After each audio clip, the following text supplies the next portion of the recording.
مستيات بيتنا نعسران شوعتنا عمد بقالسن بقطبة قالسن حارنت كين ركب بزح تساوتها تقاتي من ناس أني عندي تدحاله بسالة عمد برتا وقالسي سجيرهم بعريها عسران شوعتنا عمد كم زول بغي بناي إيكونومين بناي وجه نجيرهم نزع عجرزيا نودمي كيدا كله نعجقن أنا قبل ذلك توم كماي سدتني تدلو أبدقه أنا بجزء رسي أبزق مسجد اللي أبزق إنفستيجيره نزع عجر كان مسجد اللي على سي قرب أعم ناس لنا أجنا نقبر نخلينا كنا زي حجيت الجدا ولا تبعيد النبرة ويكا سانكشن نقوله زي معرباويان السوتة العيل سلزلو هم قبرنا أصلنا نحن ما بدقة دلنا مسينا نزع عجر زغنا أنسس بزح يودالنا ني أجي زي سمعنا حاجس درب حاجس سلزخنا نزي الجدا بزح سينا نبرة ملعالو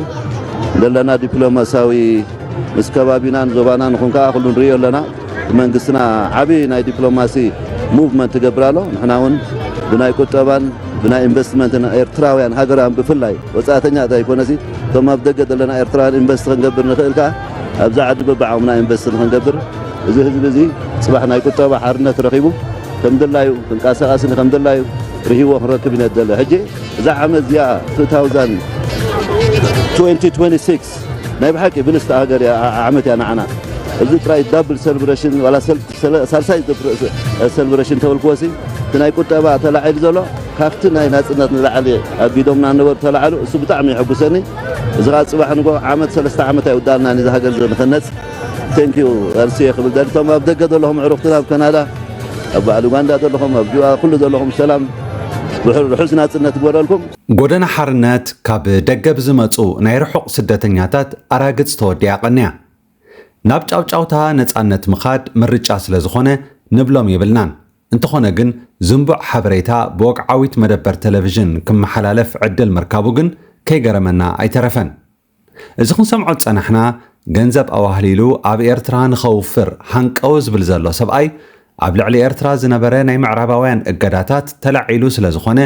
ናይ ለብዘበን መዓልቲ ነፃነት ከም ድርብ ነፃነት ኢና ንወስዶ ክብል ኣፉ መሊኡ ይዛረብ ሰፍ ዘይብል ሓሶት ወይ ዝምቡዕ ሓበሬታ እዩ እቲ ክበሃል ዝቐነየ ኣሜሪካ ነቲ ኣብ 2021 ኣብ ልዕሊ ሰራዊት ምክልኻል ኤርትራ ሰልፊ ህዝባዊ ግንባር ንዲሞክራሲን ፍትሕን ናይ ህግደፍ ናይ ንግዲ ትካላትን ላዕለዎት መራሕቲ ስርዓትን ዘንበረቶ እገዳታት ብምልዓል ኣብ ቀይሕ ባሕሪ ዘለዋ ህላውነት ከተውሕዝ ትዳለላ እዩ ኣሜሪካ ነቲ እገዳታት ከም ዘልዓለቶ ግን ክሳብ ሕጂ ኣሜሪካ ትኹን መንግስቲ ኤርትራ ወይ እውን ዓበይቲ ማዕከናት ዜና ዕላው ዝኾነ ዝሃብዋ ሓበሬታ የለን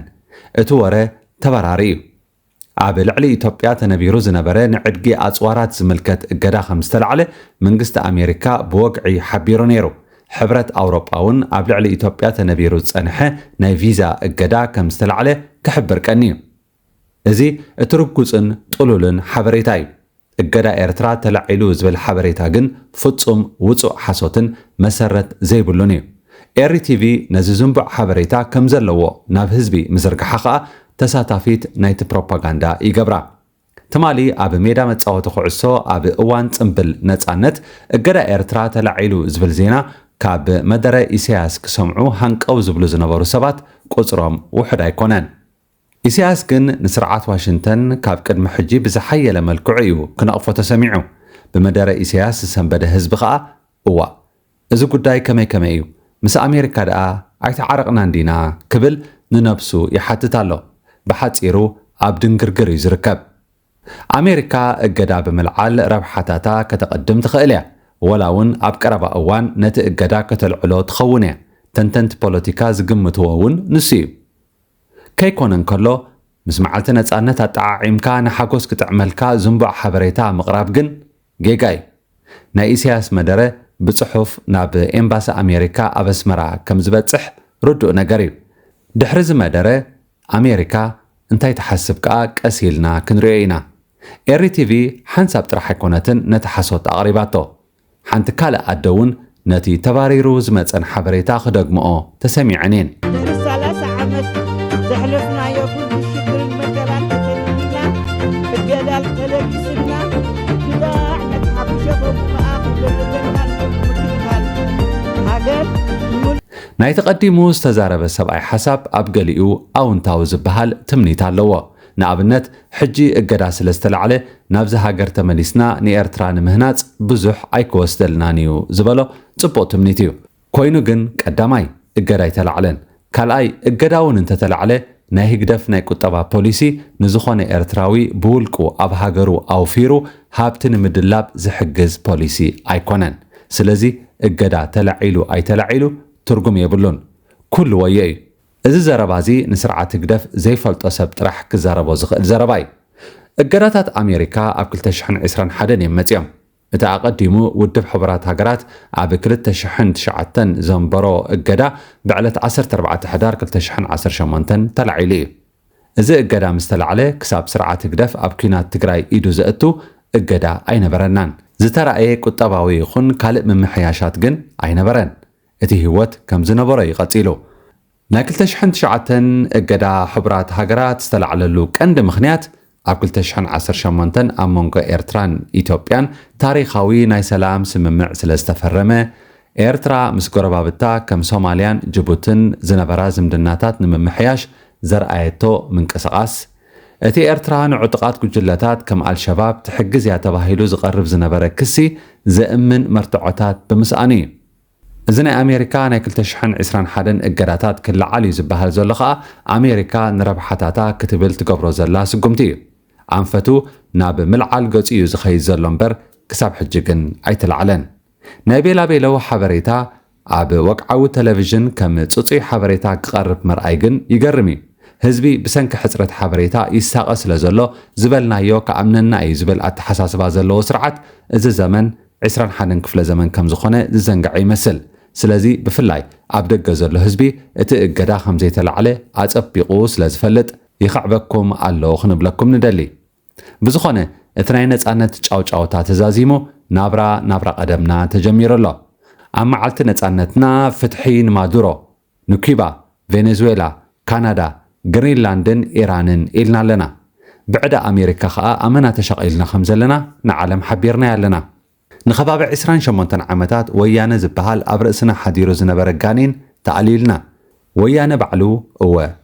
እትኳ ወያነ ብናጽነትና ዝቐንእን ዝሕስደናን ዝነበረ ሎምስ እንቋዕ ሓጎሰኩም እውን ኢልና። ህዝባዊ ወያነ ሓርነት ትግራይ ንመላእ ህዝቢ ኤርትራ እንኳዕ ንመበለ 35 ዓመት ጽምብል መዓልቲ ነጻነት ኣብጽሕካ ክብል ይፈቱም። ህዝቢ ትግራይን መሪሕ ውድብ ሕወሓትን መሰል ዓርሰ ውሳነ ህዝብታት ካብ ዘለዎም ዘይነቐነቕ መትከላዊ እምነት ብምብጋስ ህዝቢ ኤርትራ ን30 ዓመታት ዕድልኻ ባዕልኻ ንምውሓስ ንዘካይድካ ቃልሲ ዘለዎም ድጋፍ ክገልጹ ጸኒሖም እዮም። ኣብዚ ጽምብል መበለ 35 ዓመት መዓልቲ ነጻነትካ እውን እዚ ቅዋሞም ደጊሞም ከረጋግጹልካ ይፈቱም። ህዝቢ ትግራይን ህዝቢ ኤርትራን ነዊሕ ዓመታት ኣብ ዘካይድዎ ፍትሓዊ ቃልሲ ከም ህዝቢ ኣብ ሕማቕን ጽቡቕን ሕብራዊ ዓወት ዘደጋገፉ ኣሕዋት ህዝብታት እዮም። ህዝቢ ትግራይን መሪሕ ውድብ ሕወሓትን ሕዚ እውን ምስ ህዝቢ ኤርትራ ኮነ ካልኦት ህዝብታት ኣብ ሰናይ ጉርብትናን ምሕዝነትን ዝተመስረተ ሰላማዊ ርክብን ሕብራዊ ምዕባለን ከጠናኽር ዘለዎ ባህጊ እናገለጸ ህዝቢ ኤርትራ እውን ነዚ ርክብን ምሕዝነትን ኣብ ምጥንኻር እጃምካ ከም እትዋጻእ ብምትእማን ክብል ገሊጸሎም። ደጊምና እንኳዕ ንመበለ 35 ዓመት ጽምብል መዓልቲ ነጻነትካ ኣብጽሕካ ክንብል ይፈቱ። ዘለኣለማዊ ዝኽርን ማጎስን ንስዋኣትና ህዝባዊ ወያነ ሓርነት ትግራይ። ሕጂ ድሕሪ ዝበዓል ናብራ ከመይ ክኸውን እዩ? እቶም ካብ ደገ ዝመፁ እዋን ዕረፍቶም ተወዲኡ ካብ ኤርትራ ሰላሕ ሒሎም ብምውፃእ ኣብ ምዕራባዊ ዓለም ናብራ ቀደሞም ናብ ስርሖም ክምለሱ እዮም። እቶም ኣብ ውሽጢ ዝነብሩ ህዝቢ ከዓ እቲ ዝግፈፍ መንእሰይ ክግፈፍ እዩ፣ እተን ደቀን ዝናፍቓ ኣዴታት ምኹርማየን ክቐፅላ እየን፣ እቲ ተጸማሚ ዝብል ሳጓ ተዋሂብዎ ዘሎ ኣብ ውሽጢ ዝነብር ምስኪን ህዝቢ ብሓፈሻ ጽንዓቱ ንምምስካር ብኸቢድ ጸገም ተኸቢቡ ናብርኡ ክገብር እዩ። በጻሕቲ ሃገር ናይ ደገ ሓርበኛታት ንሓፂር እዋን ብልጭልጭ ክትብል ንዝረኣይዋ ሃገሮም ተመሊሶም ንዓመታ ከምዚ እዋን ክበጽሕዋ ተመባጺዖም ድሮ ሳንጣታቶም ክጠራንፉ ጀሚሮም ኣለዉ። ፍርቁ ትባልጃታቶም ባንዴራታት እዩ ዝኸውን ኢልና ንግምት። ምክንያቱ ኣብ ናይ ኤርትራ ጻንሖቶም ብዘይካ ባንዴራ ካልእ ኣልባሳት ክለብሱ ኣይረኣናዮምን። ናይ ማዕዶ ሓርበኛን ተበላፅን ምዃን ዝኽእሎ እዩ ዝኽእሎ እምበር ክጥዕም ጉድ እዩ። ዶላርን ዩሮን ክትእክብ ተሓግሞ ድሓር ብምኽንያት መዓልቲ ነጻነት ናብ ኤርትራ ኸይድካ ክብሪ ንሓይልታት ምክልኻል ሃገር ዕድመን ጥዕናን ንኢሳያስ ኣፈወርቂ ኢልካ ትምነ። ወዲስካ ወዳዲስካ ከዓ ሃገራውነትካ ትዕቅብ። ሙስሊም ከም ዝኾንካ ዘፈድሐካ ልዕልቶም ኣብ ውሽጢ ዝነብሩ ብባንዴራታት ዓቕልኻ ስለተጽብብ ብዝኾነ ጫውጫውታ ነፃነት ተወዲኡሎ ኩላ ከዓ ነናብ ናብራ ቀደማ ተመሊሳላ መስትያት ቤትና መስትያት ቤትና ንሐቀኛ ምስሊ ኤርትራ ንምንጽብራቕ ዝተፈላለዩ ጽሑፋት ተንቀሳቓሲ ምስልታትን ቃለ መሕትታትን ሒዛ بذكريات كبر أب إنها ترى الوقت تقرب مدبيا كفوت لساني من يزعج وني هاي سجدن علي عبطاقوت ملاخي الطاوخ يقنا مسلي فتحي